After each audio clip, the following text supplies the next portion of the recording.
Hi good afternoon. ये video कोई health awareness regarding नहीं है। इस वीडियो में बेसिकली हम एब्डोमेन का स्कल्टेशन करने वाले हैं, जिसमें हम 4 साउंड कंसिडर करेंगे। पहला बॉवेल्स, दूसरा bruits, third venous hum and the last one friction rub. इससे पहले के वीडियो में हमने एब्डोमेन का इंस्पेक्शन, पैल्पेशन एंड परकशन किया है। बेसिकली ये वीडियो मेडिकोज के लिए है जो बेड साइड एग्जामिनेशन के लिए जाते हैं। So let's go and watch it and see how to auscultate the abdomen. Bowel sound जो है सबसे पहले चारों क्वाड्रेंट्स में देखेंगे। Right lower quadrant, right upper quadrant, right left quadrant, sorry left quadrant, right lower quadrant. ठीक है, तो सबसे पहले देख रहे हैं right lower quadrant. Bowel sound जो है 7 to 35 साउंड पर मिनट आएगा। अगर नहीं आता है तो 3 से 4 मिनट 5 मिनट वेट करना है, जैसे इसमें आ रहा है। पर चारों क्वाड्रेंट में चेक करना है क्लॉकवाइज, जैसा क्लॉकवाइज डायरेक्शन में। जैसे राइट लोअर क्वाड्रेंट में चेक करनी है, राइट अपर क्वाड्रेंट में चेक करेंगे।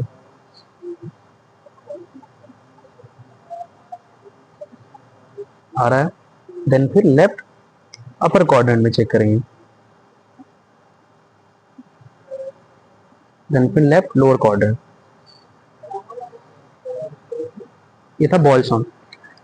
हम चेक करेंगे ब्रूट्स का जो एरिया है, ब्रूट्स कहाँ कहाँ मिल सकता है एब्डोमेन में। तो ब्रूट्स रेनल रीजन में मिल सकता है, राइट हाइपोकॉन्ड्रिक रीजन में मिलेगा, इलियक रीजन में मिलेगा, और आयोटिक एनेरिज्म के केस में एपिगैस्ट्रियम रीजन में मिलेगा।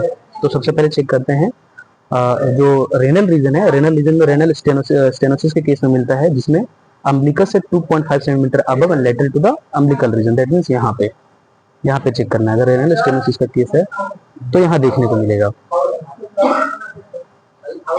बट ऐसा कुछ भी नहीं है। अब अगर लीवर में कोई प्रॉब्लम है, हेपेटोसेलुलर कार्सिनोमा है, तो वहां पे हमें ब्रूट साउंड मिल सकता है। तो हम राइट हाइपोकॉन्ड्रिक रीजन में चेक करेंगे, बट यहाँ पे भी कुछ नहीं है। अब ऑरेटिक एनेरिज्म के केस में एपिगैस्ट्रियम रीजन में मिलेगा। तो यहाँ पे हम चेक करते हैं, अगर यदि एब्डोमेन एरोटा एनेरिज्म है, मतलब एरोटा ब्लड वेसल्स का डायलेशन अगर है, तो यहाँ पे मिलेगा एपिगैस्ट्रिक रीजन में। यहाँ पे बट वो साउंड बॉयल साउंड हो रहा है, एक्चुअली वो ऐसा केस नहीं है, जिसके कारण यहाँ भी नहीं मिल रहा है। एंड लास्ट हम इलियक रीजन में चेक करेंगे, अम्बिलिकस के 2.5 centimetre below and lateral to the umbilical region, मतलब यहाँ पे नहीं मिल रहा है, ब्रूट्स नहीं मिल रहा। अब आते हैं वेनस हम। तो वेनस हम कहाँ कहाँ मिलेगा हम बताए थे। तो वेनस हम सबसे पहले आपका वो भी पैराअम्बिलिकल रीजन में, मतलब अम्बिलिकस के ऊपर एपिगैस्ट्रियम रीजन में, सिफोइड स्टर्नम और अम्बिलिकस के ऊपर, दैट मींस एपिगैस्ट्रियम रीजन में मिलेगा देखने को वेनस का। तो वेनस हम हमेशा कंटिन्यूअस मिलेगा, वेनस हम हमेशा कंटिन्यूअस मिलेगा। अगर यदि वेनस में साउंड आ रहा है, वो मुरमुर करके साउंड होता है, कंटिन्यूअस मिलेगा,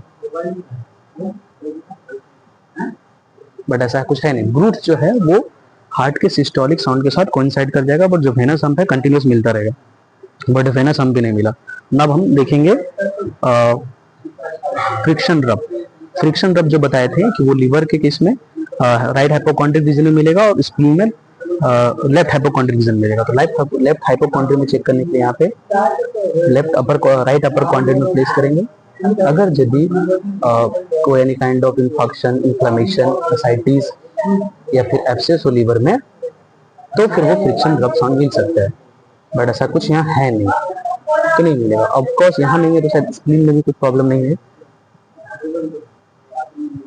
स्प्लीन के केस में भी फ्रिक्शन रब साउंड तभी मिलेगा जब इन्फ्लेमेशन हो स्प्लीन का या इन्फेक्शन हो, उस केस में हमें फ्रिक्शन रब साउंड मिलेगा। क्योंकि ये मोस्टली इंस्पायरेशन के केस में मिलता है, इसलिए मिलेगा क्योंकि ये दोनों ऑर्गन इंस्पिरेशन में मूव करते हैं, और अगर कोई प्रॉब्लम हो तो पेरिटोनियम के साथ रब करेंगे, तो रब करने से एक साउंड क्रिएट होगा जिसको बोलते हैं फ्रिक्शन रब। तो वो उससे कुछ भी नहीं मिला। ठीक।